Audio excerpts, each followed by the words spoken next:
pag sinabi ko sa inyo na pwede tayong magpalipad ng drone to a whole new level, tulad ng ganito.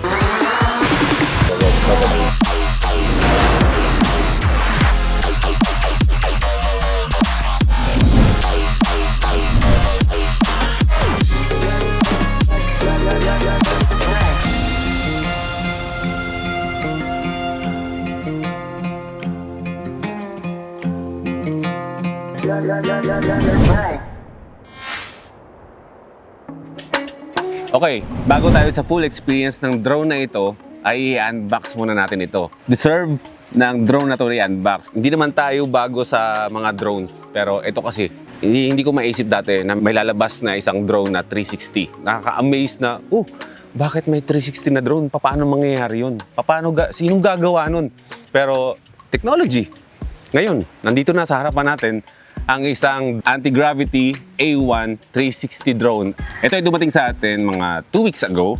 Yung mismong drone, may kasama siyang landing pad kung tawagin. And then may kasama siyang 256 professional mini SD card.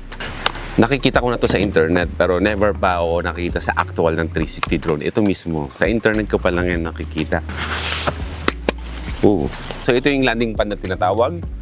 Ito yung nilalagay natin sa mga hindi pantay na mga surface. Tapos ilalagay nyo yung dyan. Tapos dyan ipapatong yung drone bago siya mag-take off. And then kung kaya mo naman ibalik sa landing niya, pabalik din dyan. Or minsan kasi hand catch yung ginagawa ko. Pero titignan natin kung magagawa natin dito yan sa ating anti-gravity A1 360 drone. Punta tayo sa pinaka-exciting part.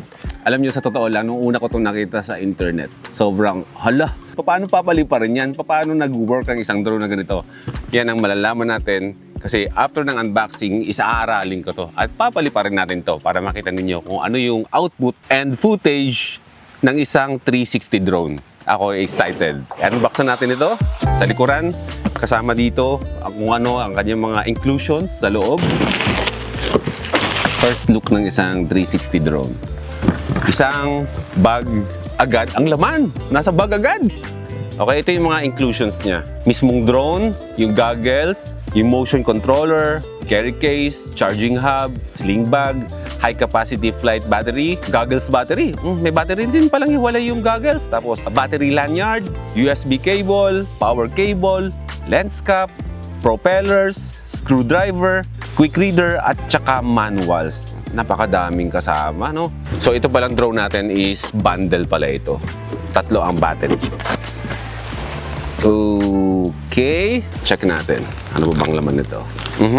Feeling ko ito yung goggles. Hindi, ito mismo yung drone. Lightweight drone pala ito. Maliit pala itong drone. So ito yung drone. Pakaliit. Cute.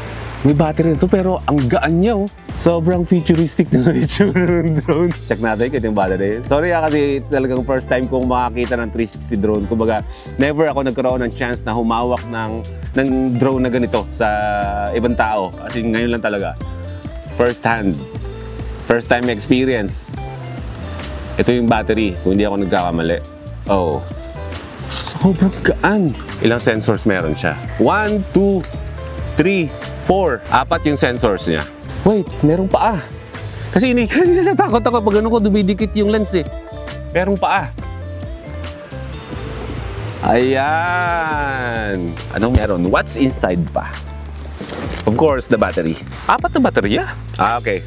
Yung isang battery is para sa goggles. It comes with 3 batteries. Akala ko, dalawahan lang. Kasi yun ang merong slot dito. 2. But wait, there's more. Babalikturan nyo lang, may rubber dito, and then tatanggalin nyo lang yung rubber, and then merong kabitan pa ng isang battery dito sa likuran. Yan.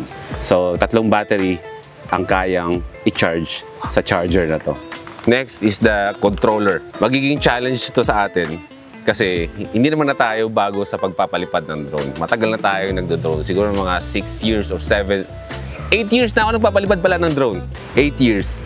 So, ang ginagamit ko is yung typical na controller na merong 2 joystick. Pero itong anti-gravity A1 360 drone, ang controller niya is ito.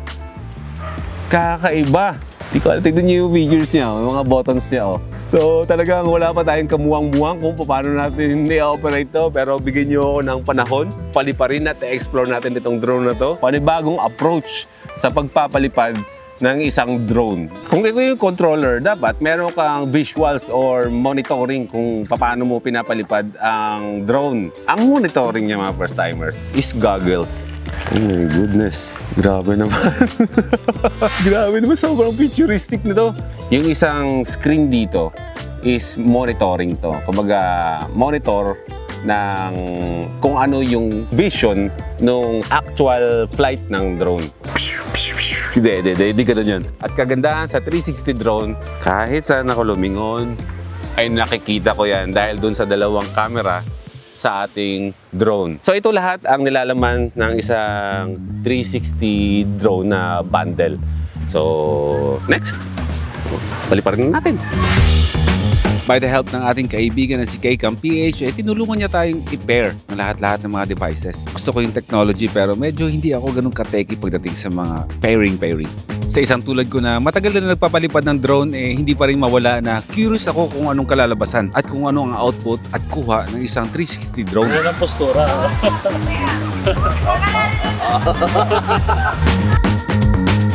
Oh my God! Ito yung brakes, di ba? Sa unang flight, dito ko inaaral lahat ng mga controls. Okay, low fly, dive. Video transmission signal may be obstructed. Tulad lang din ng mga regular drones na kapag may mga obstructions, syempre, mababawasan ng range ng signal. So mas maganda na magpalipad tayo sa open area talaga.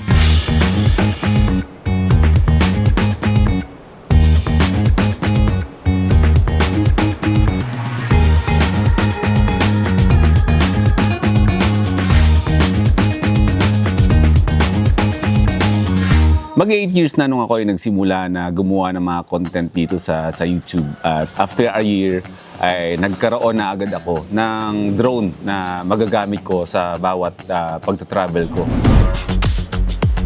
Na-influensyahan lang din ako ng mga kaibigan ko na magkaroon ng drone kasi nga, iba ang nagagawa ng isang drone kapag meron ka sa mga vlogs na ina-upload mo sa bawat episodes na ginagawa mo, napakalaki ng nagagawa kapag meron kang visuals ng mga aerial shots. Nung nagsisimula pa lang kasi ako at wala pa akong drone, every time na pumupunta ako sa isang lugar, for example, napunta ako ng isang karagatan.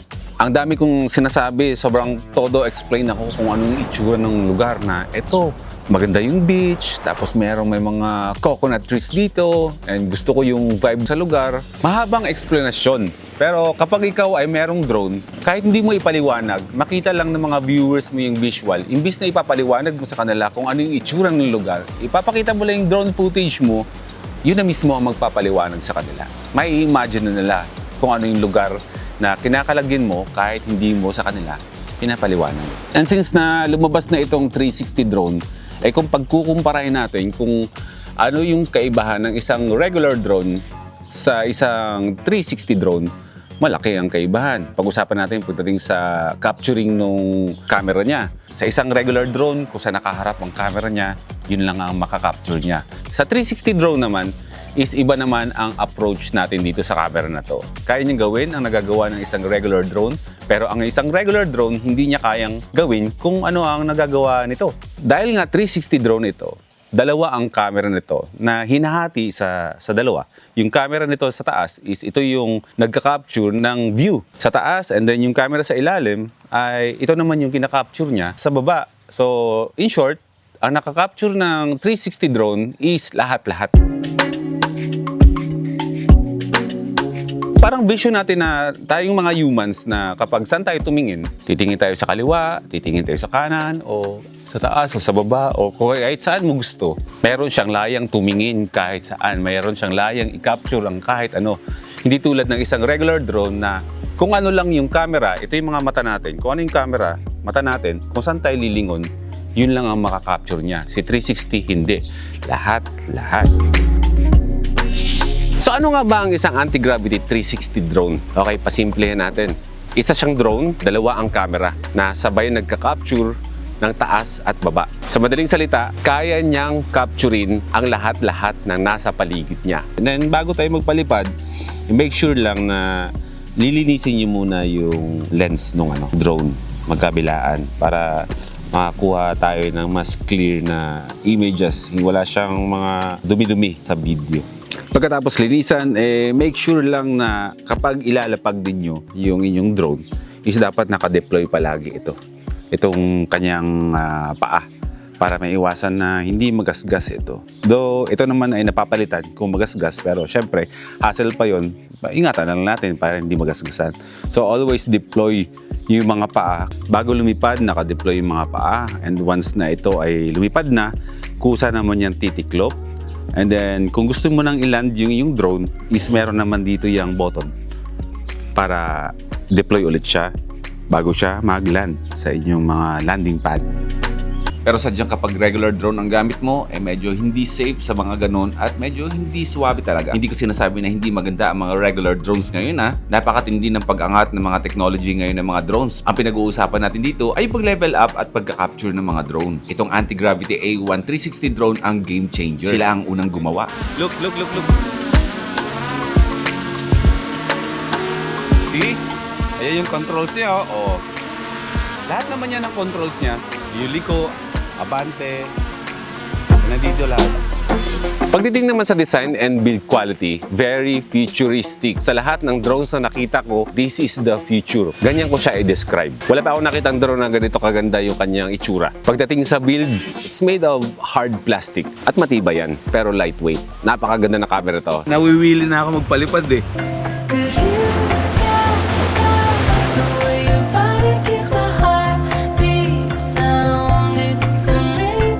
And pagdating sa stabilization, Superb. Akala mo, professional na yung nagpapalipad eh. Ako naman, hindi naman ako professional magpalipad ng mga ganito. Akala mo, matagal na akong marunong. So, hindi siya mahirap paliparin para sa mga beginners tulad ko. The best. Wow! Grabe!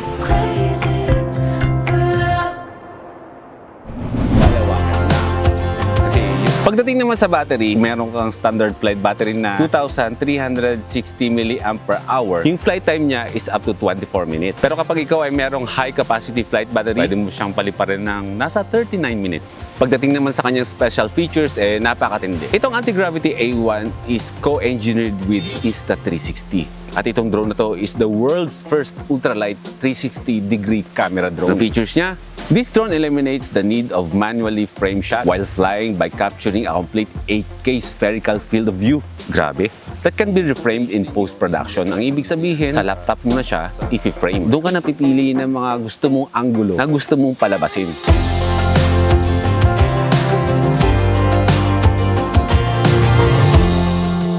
Pagdating naman sa limitasyon ng bawat drones, may mga kanya-kanya naman talaga ang limitasyon yan. Hindi lang yung regular drone ang mayroong limit. Kahit ito, mayroong limit, depende yan sa sitwasyon. Ang na-experience ko lang pagdating sa limitasyon ng isang regular drone is napakasimple lang naman. Unang-una, yung hindi ko makapture lahat-lahat yung gusto kong kunan. Depende kasi yan sa lugar na pinapaliparan mo. May mga sceneries na mahirap i-maneobra yung drone para makuha mo yung perfect shot doon. Minsan nagagawa kong umubos na isang baterya para lang sa isang flight makuha ko lang lahat ng gusto kong scenarios, gustong view ko. Umuubos ako ng isang baterya. Kaya tumatagal ako sa ere. Dahil nga, hanap ng view kung saan ko i-angle yung camera ng drone para makuha ko yung perfect shots kapag inabante ko na siya. At ang isa pang limit ay kapag paubos na ng iyong baterya. Siyempre kapag paubos na ang baterya mo, ay andyan yung limitasyon na hindi mo mapapalipad na matagal ang drone mo sa ere. So ibig sabihin, maikling lipad, kukunti lang ang makakapture nyo. At ang kaibahan naman ng isang 360 drone, kahit nasabihin mo na malapit na malowbat ang iyong battery, ay isang palipad mo lang na straight. Lahat-lahat yun, nakaka-capture nyo na. Pagdating naman sa creative shots, sa normal drone, nakakagawa ka rin naman ng mga creative shots. Depende. Sa isang 360 drone naman, mas marami kang magagawa. Ito ay meron pang option. Meron siyang software or app na ikaw mismo ang magki-keyframe or ikaw mismo ang magdidesisyon, ikaw ang may control ng mata ng 360 drone mo. Depende sa gusto mo. Ikaw ang masusunod. Paliparan mo nga lang ng diretsyo yun walang paliko-liko. Kuha mo yan lahat. Talagang mag-open ta ng new creative possibilities sa mga content creators, sa mga travelers, sa mga hobbyists, at sa anumang klaseng linya ng industriya na ginagamitan ng isang drone. Kumbaga, hindi lang yung mga drones na nagle-level up, hindi lang yung mga gears natin na nagle-level up, kundi yung mga output na ating ginagawa. Ang ganda nga. Ganda? Oo. Virtual reality. So dahil ang Anti-Gravity A1 360 drone ay isang maliit na drone, isang compact drone lang at 249 grams lang ito. Ganun ang kanyang bigat. Meron siyang dalawang recording. Nagre-record yung mismong drone at dito sa goggles ay may screen recording din dito. So meron silang magkahiwalay na memory card. Ang nare-record naman dito is yung mismong point of view mo, yung tinatawag na POV, and then yung mga activities doon na every time na nagpapalit ka ng mga modes. Very futuristic ba? Lahat ng mga settings, lahat nandito lahat. Pati yung screen recording na ginagawa natin ngayon, ito yon. Ibaba lang natin siya ng into 4K. Wow, mas swabe to. Grabe, 4K tapos 100 frames per second. Kasi pag nag-8K tayo, parang too much. Yan, o gusto tayo dyan. May ina-adjust ka doon gamit ang controller na to. Yung parang naglalaro ka ng mga games ba, online games. May pagka-gamer ka kapag nag-record ka ng dito, ng video ng activity mo habang nagpapalipad ka. Ipapasilip ko muna sa inyo kung gaano kaliit itong ating camper van. Napaka-compact niya. Maliit na space is napakalaga. Ngayon, yung bag ng ating Anti-Gravity A1 360 drone is maliit lang din naman. Hindi siya space consuming. Or, pwede naman natin siyang lagay lang dyan.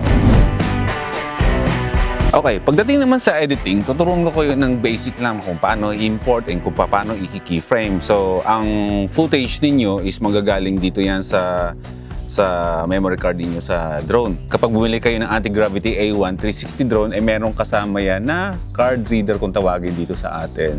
Pwede siya pang iPhone and then pwede rin siyang pang mga Android or mga Type-C. Lalagay nyo lang dyan and then ikakabit nyo lang sa inyong mga laptops. So ito yung drone footage ng Anti-Gravity 360 drone natin. Yung sinasabi ko sa inyo na nakaka-capture niya lahat-lahat, ito yon. Na kahit saan ka lumingon ka sa ilalim, lumingon ka sa kanan, kaliwa, meron talaga yan. Ultimo yung pati nga clouds nakikita yan. So 360, lahat-lahat nakaka-capture niya. Tayo ang may control ngayon kung paano natin pagagalawin o saan natin itututok ang point of view ng ating 360 drone. So ang gagawin nyo lang is ito yung mismong timeline, ito yung preview. So sa first frame, kung saan nyo gustong simulan is i-hit nyo lang ito, add keyframe.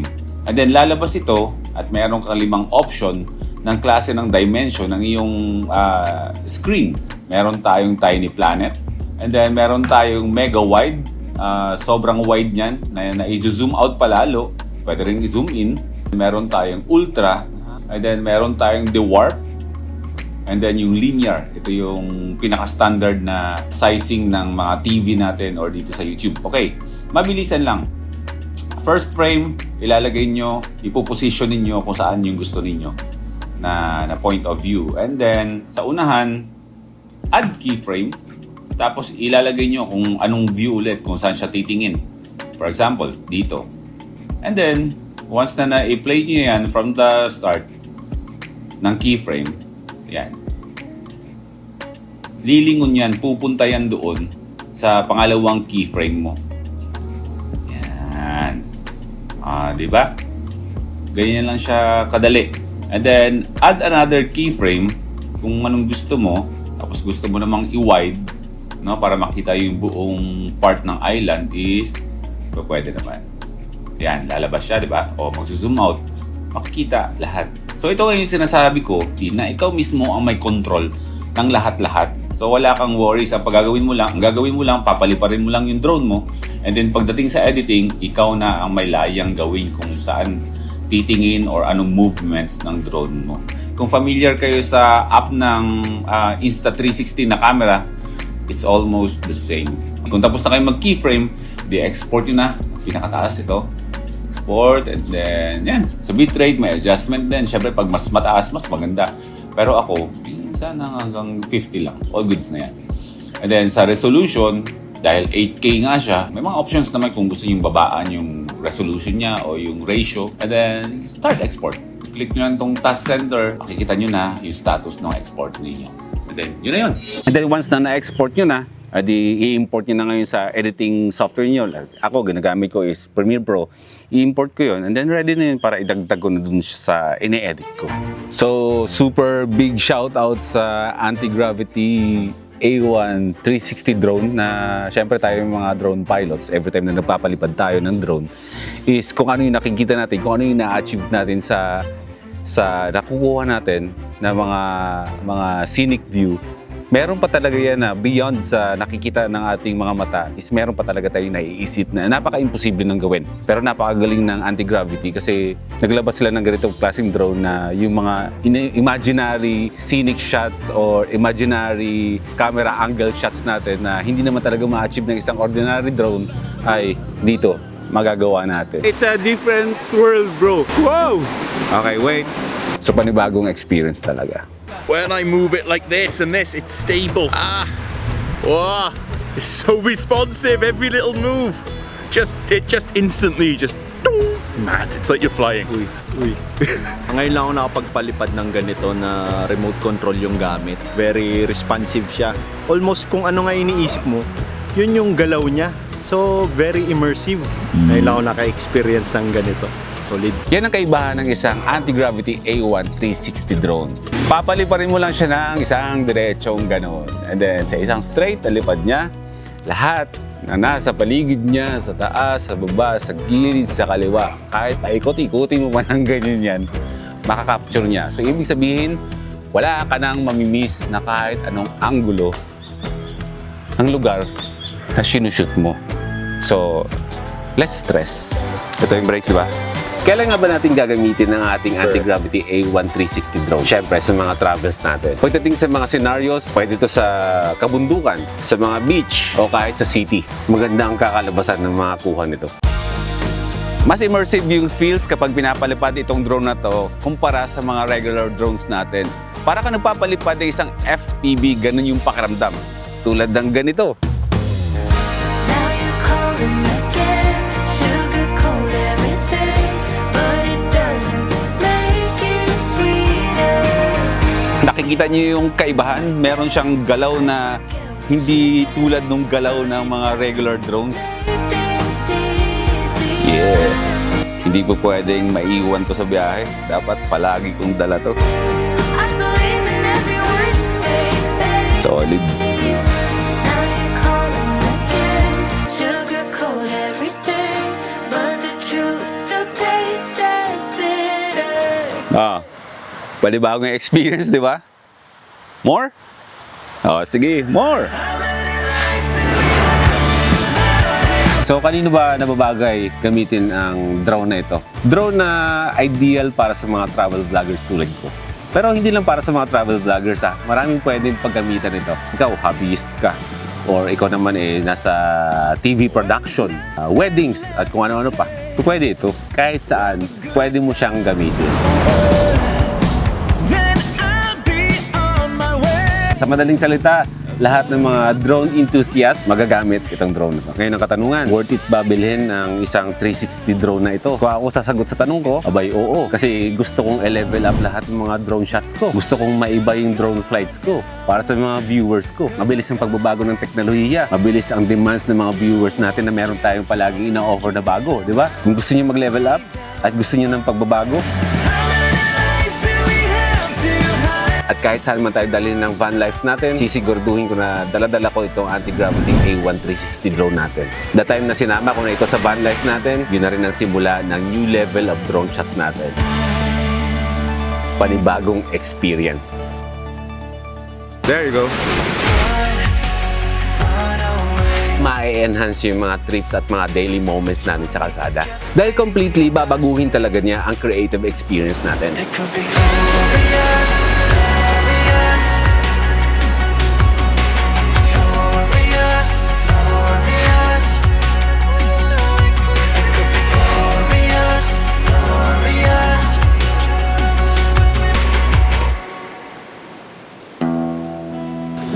Palagi ko nang kasama to, palagi ko rin pinapalipad.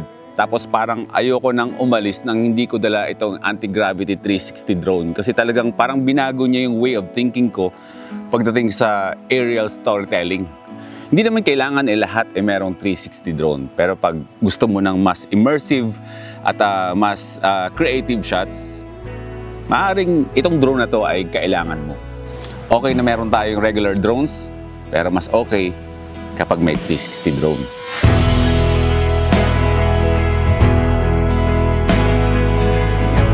Parang nakasakay ka sa drone eh.